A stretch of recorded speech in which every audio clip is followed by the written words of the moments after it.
Hello guys, welcome back to our channel. இன்றைக்கி நம்ம சேனலில் ஒரு பசில் கேம் தான் பார்க்க போகிறோம். ஓகேங்களா, என்ன கொடுத்துருக்காங்கன்னு பார்த்தீங்கன்னா, ஒரு சர்க்கிள்குள்ளே 4 வேல்யூ, சென்டரில் ஒரு வேல்யூ கொடுத்துருக்காங்க. இதோட சென்டர் வேல்யூ கண்டுபிடிக்கணும்னு சொல்லியிருக்காங்க. ஸோ ஃபர்ஸ்ட் நான் வந்து இதோட வேல்யூ வந்து எடுத்திருக்கேன். ஸோ ஆப்போசிட் நம்பர் ஓகேவா, 3 ஸ்கொயர் என்ன 9 ஓகேங்களா, ப்ளஸ் 4 ஸ்கொயர் என்ன 16, 25 வருது ஓகேங்களா. 11ல் 7 போச்சுன்னா என்ன 4 நான் ஸ்கொயர் பண்ணேன்னா எனக்கு 16 அப்படின்ற வேல்யூ வருது.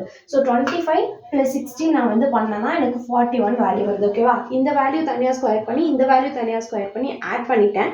அதுக்கப்புறம் இந்த வேல்யூ மைனஸ் பண்ணி அதை ஸ்கொயர் பண்ணிவிட்டு இந்த வேல்யூவோட ஆட் பண்ணியிருக்கேன். ஸோ இதான் ஃபார்மேட் ஓகேங்களா. ஸோ 4 ஸ்கொயர் என்ன 16 + 6 ஸ்கொயர் என்ன 36, ரெண்டுத்தையும் ஆட் பண்ணால் என்ன வேல்யூ வருது 52 வருது ஓகேங்களா. நெக்ஸ்ட்டு 12ல் 7 போச்சுன்னா 5 ஓகேவா. 5 ஸ்கொயர் என்ன 25, ரெண்டுத்தையும் நான் வந்து ஆட் பண்ணேன் அப்படின்னா எனக்கு என்ன வேல்யூ வருது அப்படின்னா 77 வருது. 77 இஸ் த ஆன்சர்.